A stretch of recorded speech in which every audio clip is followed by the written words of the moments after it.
Hello then guys, and welcome to the East Gloss Club in Cheltenham. I'm going to be talking you through a 2-hour solo session followed by a 1-hour skills feeding session with my dad. So yeah, I'm going to break it down into this quick mini video, quickish, we'll see, and yeah, see what I get up to in this skills session, 3-hour skills session. So let's get it. Okay then, so I'll always start a solo with some volleys to get the ball warm and get my eye in. Here I'm doing figure of 8 volleys at the front, and then I'll switch into this variation of figure of 8 volleys where I hit 2 shots into each corner. It's just good ball control and also gets my eye in and a bit of a warm up at the same time. I'll move on to, once I've done 100 figure of 8 volleys and 100 of the other ones, I'll then do 100 forehand volleys and 100 backhand volleys. I'll then move on to 200 side to side volleys like this, and then another 200, a variation of that, which is 1-2 cross, 1-2 cross, and then a few other variations as well, which you'll see, and I'll just spend sort of half an hour getting my eye in and using quick hands to control the ball in the front. This is a drill I've seen Johnny Williams doing. He's one of the commentators on Squash TV, and he's also a coach in Switzerland. He'll feed himself. It's good for the hand speed. One volley, then one on the floor, and yeah, my arm was pretty knackered there. Good forearm burner, that one.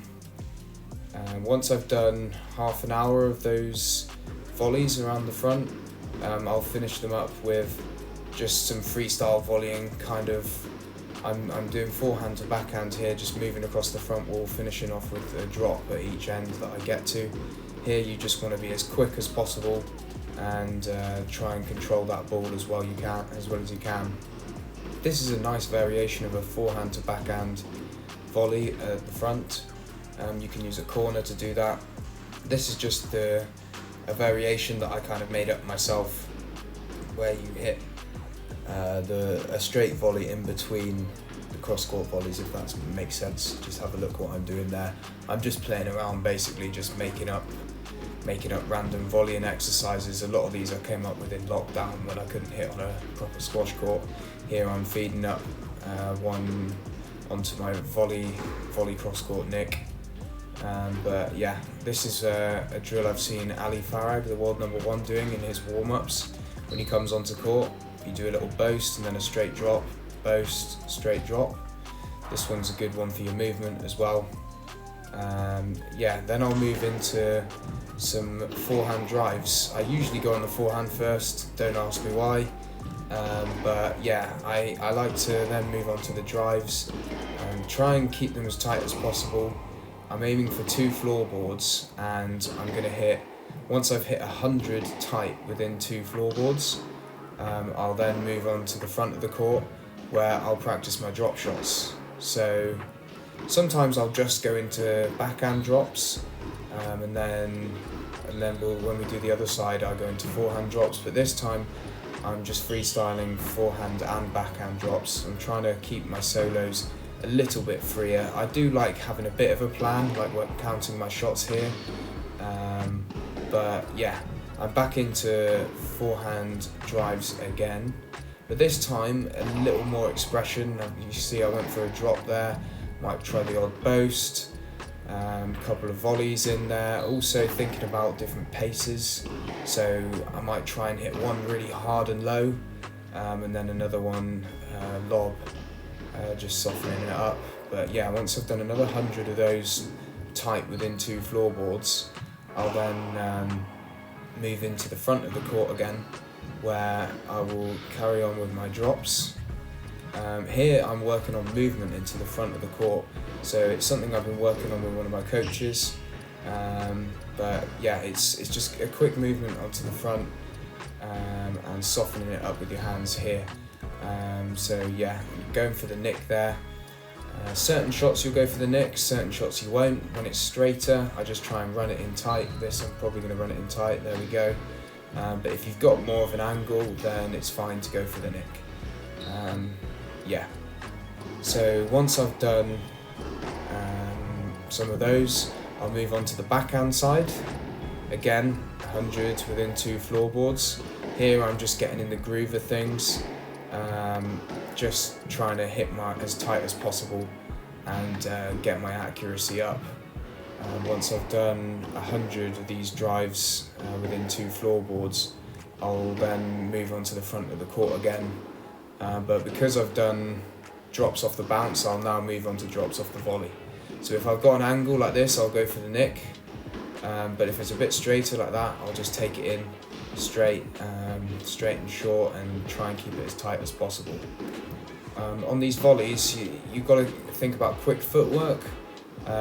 Try and move into the best position possible. That's something I can be guilty of not doing sometimes. You can hit a much better shot when you move your feet into the best position. Early racket preparation, and try and get nice racket head speed through the ball. Don't just float it in. Actually play the shot with some purpose.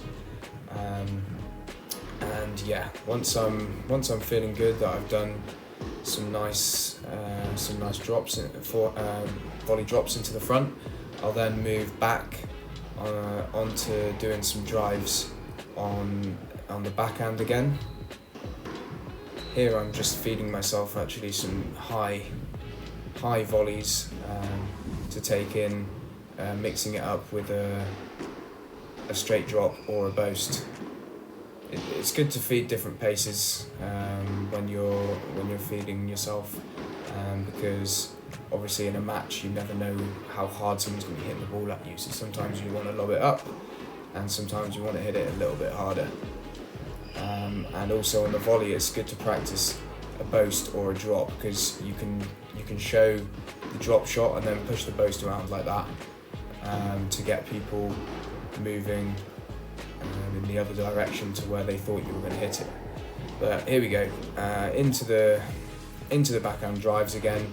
This is the bit more expression, boast, kill, just showing what I can do down this backhand side. Here I'm trying to hold the ball and show the drop shot and hit deep. There's me hitting the drop, but here I'm going to hold, kill, cross-court nick attempt. But yeah, this one I'm thinking about different paces again, using some lobs, and then also looking for that second bounce length. Now, a second bounce length is where you hit the second bounce into the back wall nick, and that's when you're really looking to put pressure on your opponent to the back. After I've done another 100 of those, I'll go back into the front of the court and I will finish off my second set of the volleys. Here I'm doing a drill where you take in one straight volley drop and then one cross-court nick. Here as I was saying earlier, you've got to mix up these feeds. So I was doing the lob feeds earlier, now I'm doing a slightly quicker feed. I struggle with this a lot, so I'm switching, I'm going forehand, backhand, and then soften up the drop. It's tricky to actually adjust from hitting two hard volleys to yourself and then soften it up. So that's something I work on a lot. I learnt from, I played Mohammed Al-Shabaghi in the British Nationals, and he was absolutely tanking the ball at me, so any chance I had to take the drop in, the ball was always coming at me fast. So I have to learn to take the pace off when the ball's coming at you quickly and soften it up into the front for a nice accurate drop shot. But anyway, yeah, I finished that little section. I actually got knocked off the court, I think, because there was some junior coaching going on. Alright, so coaching's happening, we've got to move courts. Anyway, I'm going to head onto this court now and do a feeding session with my dad, carry on the session on there. Here we go then. Feeding sessions with my dad is actually something I've only started doing recently, but I find it really helps to groove my shots in. It's like a enhanced solo, really. And my dad, being the loving dad that he is more than happy to help me out and feed me balls for as long as I need. So anyway, starting off with some volley drops here. we'd actually had a feeding session this morning where I'd practiced loads of drops off the bounce. So this is all going to be a volleying session primarily. Once I've done a few volley drops, I'll then move into a volley to myself and then a volley drop. So here, 1, 2. And this is a good one for practicing, again, softening up the drop after you've hit it quite hard. And it also practices having a short backswing and just taking the ball in with a good technique, nice action on the ball, using the strings. And yeah, using a shorter swing is something that you need now with the game getting a lot faster than it was. Here I'm taking the piss out of my dad a bit, hit a nick first time, and then I think I go and hit the nick again straight away. Coming up, boom. That's just me taking the mick out of my dad. Anyway, carry on. We're now going into volley drops off a bit of an angle. So some of them just looking to get it tight, but when I can, going for that nick, like that one there. You want to practice volleys from all over the court. So yeah, this is just a variation. I've done the straight volleys, now I'm doing the angled volleys. This again is then moving on to 1 forehand volley, 1 backhand volley. This is a bit more movement involved. I'm trying to get my spacing, so make sure I get my body out of the way of the ball and I have enough space to extend my arm and take the ball out in front of me. I want to get a little bit of trunk rotation, so turn the body a tiny amount, and that helps you actually get more power with that shorter swing. Anyway, it's important to warm the ball up a lot when you're doing these drills because the ball can cool down when you're just hitting drop shots. But yeah, after that I then move on to the backhand. Here I'm actually a little bit cramped, so this is good that I'm doing this analysis because I think I'm standing too close to the sidewall here. I mean, part of it is because I actually can't quite see the ball because it's in front of my dad if I stand further away, but I need to work on actually getting a bit more space in that backhand. It's a bit static and I'm a bit crouched in. So yeah, next time I'll just think about get a bit more space between myself and the ball.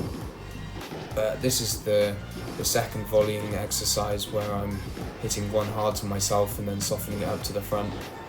Again, working on soft hands after hitting the ball hard. And yeah, I'm just trying to get my bottom edge of the racket around the outside of the ball. This creates like a bit of side spin around the ball and the ball will actually grip along the side ball and stay tight. Then I'll move on to the angled volleys again. And yeah, just going for the nick on some of them and trying to keep it tight on others. Those are the 2 shots you would need on the volley really. There I've hit the nick nicely. And yeah, I'm getting towards the end of the 3 hours now, so I don't know if you can tell, but I can tell I'm getting a little bit static, as I've said already, and I need to try and maintain that mental sharpness, get the feet moving a little bit more. But yeah, now we're moving on to the backhand to forehand volley drops again, like we did on the other side. Here, you just want to transfer your body weight into the ball. So I've said about the short swing, that only works if you time the movement of your last step and your body's rotation. So if you get a little bit of trunk rotation and then transfer your body weight stepping into the drop like that, then you don't need this big swing. You can just use your momentum to take the ball in and your timing. This is something I'm working on a lot. Instead of just brutalising the ball and hacking it around, just using those subtleties, using your fingers and your strings to try and soften up on the ball. But yeah, what a great session, and yeah, I hope you enjoyed that one. I'm a bit knackered now. Alright guys, I'm just on my drive back up to Birmingham, whilst it's absolutely belting it down, but with rain. But anyway, yeah, got kicked off the court near the end there, which is annoying. I had one more drill that I was going to do, but never mind. I mean, yeah.